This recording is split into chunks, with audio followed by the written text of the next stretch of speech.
Hai guys, saya Eko, Remote Worker Indonesia founder.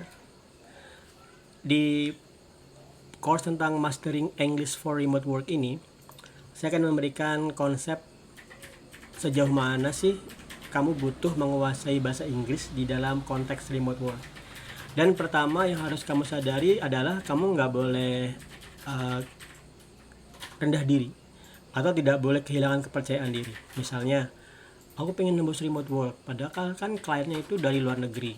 Kalau begitu, remote work sejauh apa saya harus bisa, sejauh apa aku harus bisa menguasai bahasa Inggris. Apakah TOEFL ku harus 500 lebih, atau aku harus lancar dalam percakapan dan lain sebagainya.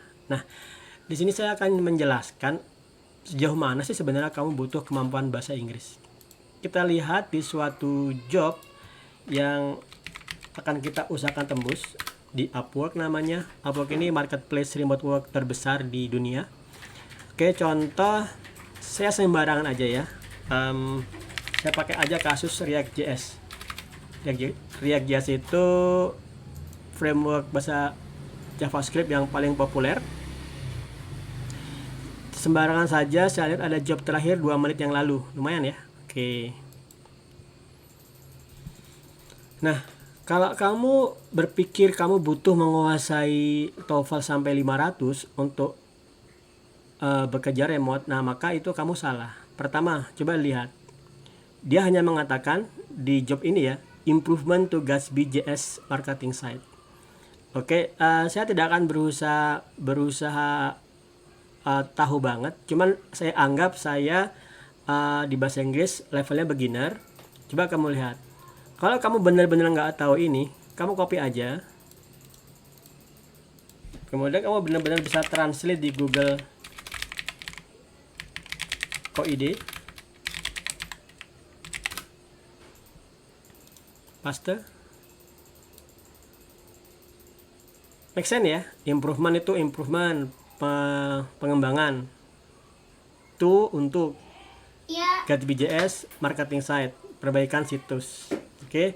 Ini berarti dia meminta kita untuk memperbaiki situs marketingnya yang dibuat pakai Gatsby JS. Oke. Kemudian kalau kamu baca juga ini sebenarnya sederhana aja. Kita coba baca dikit-dikit. Mencari atau kalau saya nggak berusaha, katakanlah saya benar-benar nggak ngerti ya, saya bisa lakukan seperti ini aja. Oke. Sebenarnya nggak, cuman terjemahannya nggak terlalu bagus, cuma sudah bisa membantu. Oke. Dah.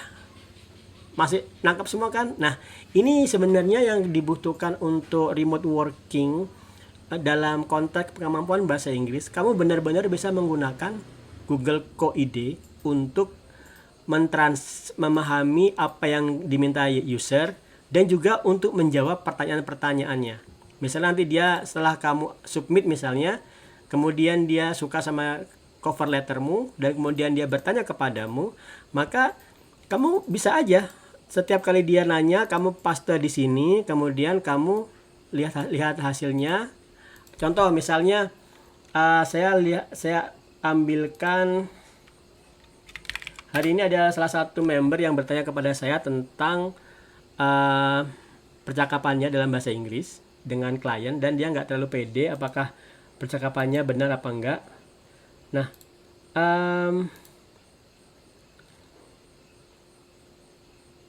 ya, yang harus kamu lakukan adalah kalau kamu benar-benar tidak tahu apa yang dimaksudkan oleh user, kamu bisa bertanya langsung ke dia.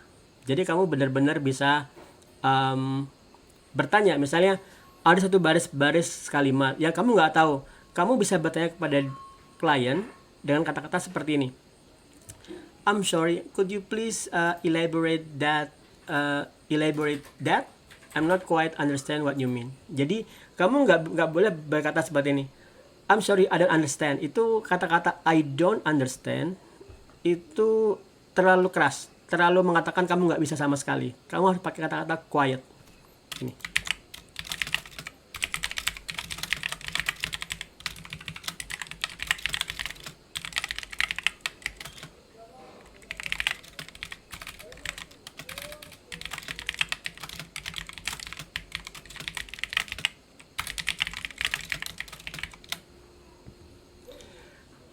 Kalau kamu buang, kalau kata-kata quiet kamu buang, terjemahannya sama memang, terjemahan Indonesia sama. Cuman sense-nya, maknanya tuh beda banget. Bedanya itu adalah kamu benar-benar di sini menghaluskan kata-kata nggak bisa, atau kalau kamu bisa banget, kamu menghaluskan kata-katamu yang bisa banget menjadi rendah hati ya, bukan rendah diri loh ya, rendah hati. Kemudian kalau kamu benar-benar nggak bisa, kamu menaikkan derajatmu menjadi bukan bodoh-bodoh amat, tapi cuman sedikit nggak paham, meskipun Indonesianya sama.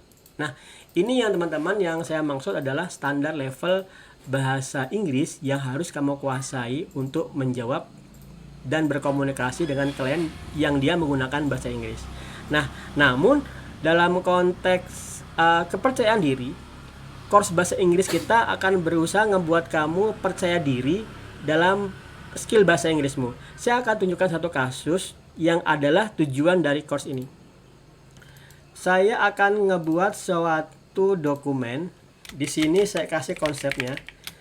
Dan saya sekadar nyari topik yang sedang populer sekarang. Kalau saya cari populer sekarang sih jadinya paling corona ya. Bentar, saya cari aja yang bukan corona deh, rada bosen.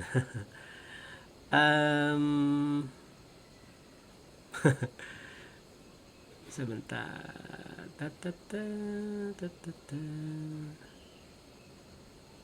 Nggak ada, susah mencari berita yang nggak corona itu. Ini aja. Oke, saya sembarangan aja ya. Nasib Palestina di tengah wabah corona. Oke, langsung aja. Jadi ada konflik yang abadi di Palestina, di Yerusalem antara Israel dan Palestina. Kemudian ada wabah corona. Kemudian gimana kira-kira nasib orang Palestina di corona. Nah, teman-teman, coba dari sini saya akan ngebuat konsep. Jadi ada corona, ada Palestina, kemudian ada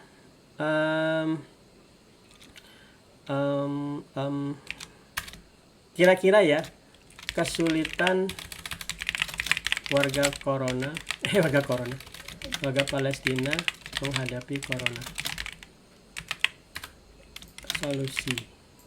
Oke, ada 4 konsep. Karena ini jamak, saya pakai konsep. Ada 4 konsep: corona, Palestina, kesulitan warga Palestina menghadapi corona, dan kemudian solusi. Nah, saya akan membimbing kalian untuk percaya diri dan menggunakan bahasa Inggris seperti bahasa Inggrisnya tukang kaki 5 di objek wisata. Kalau kamu pernah ke objek wisata, mostly di Bali ya, di Bali itu orang-orang pedagang kaki 5-nya pede banget bahasa Inggrisnya. Kalau di tempat kita di Jogja itu kayaknya nggak terlalu pede. Atau lebih pede sih, saya kurang paham karena saya jarang jalan-jalan di Jogja juga meskipun tinggal di Jogja.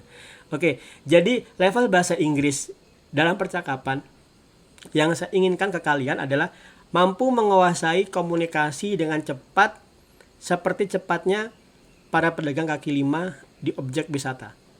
Jadi bukan seperti seorang profesor yang bisa bercakap-cakap dengan lancar, dengan bahasa yang bagus, dengan grammar yang sempurna, dan juga dengan kosakata yang banyak. Nah, kita sekedar mampu menguasai percakapan seperti percakapannya pedagang kaki 5, itu udah cukup untuk membuat kamu survive di perusahaan remote atau freelancing seperti di Upwork.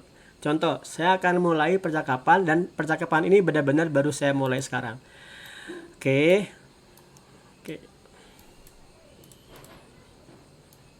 Nah, tugas kalian yang pertama adalah apa yang saya sampaikan ini saya akan berikan sheet-nya nanti, dan kemudian kalian isi masing-masing sheet dengan nama kalian, dan kemudian coba tulis dalam bahasa Inggris apa yang saya sampaikan. Perhatikan, saya belum memiliki gambaran apa yang akan saya sampaikan, sehingga akan ada banyak kesalahan grammar dalam kata-kata saya. Atau kemungkinan juga saya akan banyak tersendat-sendat. Tapi itu memang tujuannya. Atau itu memang yang ingin saya tunjukkan ke kalian, yaitu bahasa Inggris tidak mesti sempurna banget untuk bisa survive di remote work, namun cukup memadai agar kamu bisa bercakap-cakap dengan nyaman dengan klien dalam bahasa Inggris. Oke, kita mulai. Cuman enaknya supaya ada displaynya saya pakai tab baru. Kemudian saya letakkan 4 konsep itu di sini aja. Oke, Corona, Palestina. Oke. Sekarang saya akan mulai dan kalian akan tulis dalam bahasa Inggris apa yang saya sampaikan ini. Ya, kita mulai sekarang.